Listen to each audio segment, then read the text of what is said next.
बेफोर नोंथांमोननो फोरमायनो मोननानै आं गोजोननाय मोनदों दि फैगौ 22 मार्च 2025 खालार खालि फुंनि 11 रिंगायाव मुसलपुर कालचारेल कमप्लेक्स हलाव दुलाराय बर' समाजनि बानजायनायाव बाक्सा जिल्ला दुलाराय बर' समाज आफाद दानो लाहार फाहार खालामनाय जादों।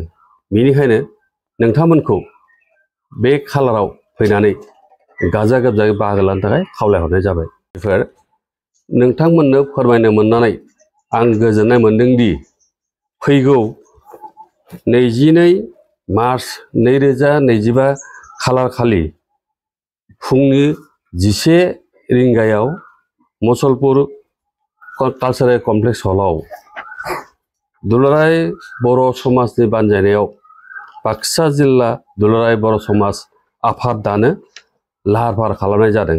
बेनिखायनो नोंथांमोनखौ बे खालाराव फैनानै गाजा गोमजायै बाहागो लानो थाखाय खावलायहरनाय जाबाय। बेफोर नोंथांमोननो फोरमायनो मोननानै आं गोजोननाय मोनदों दि फैगौ 22 मार्च 2025 खालार खालि फुंनि 11 रिंगायाव मुसलपुर कालचारेल कमप्लेक्स हलाव दुलाराय बर' समाजनि बानजायनायाव बाक्सा जिल्ला दुलाराय बर' समाज आफाद दानो लाहार फाहार खालामनाय जादों।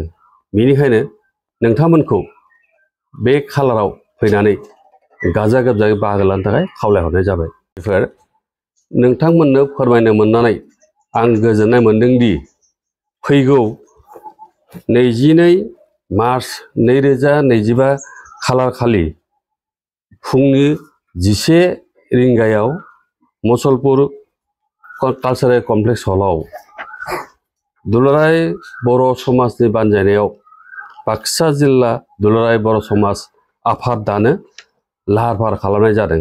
बेनिखायनो नोंथांमोनखौ बे खालाराव फैनानै गाजा गोमजायै बाहागो लानो थाखाय खावलायहरनाय जाबाय। बेफोर नोंथांमोननो फोरमायनो मोननानै आं गोजोननाय मोनदों दि फैगौ 22 मार्च 2025 खालार खालि फुंनि 11 रिंगायाव मुसलपुर कालचारेल कमप्लेक्स हलाव दुलाराय बर' समाजनि बानजायनायाव बाक्सा जिल्ला दुलाराय बर' समाज आफाद दानो लाहार फाहार खालामनाय जादों।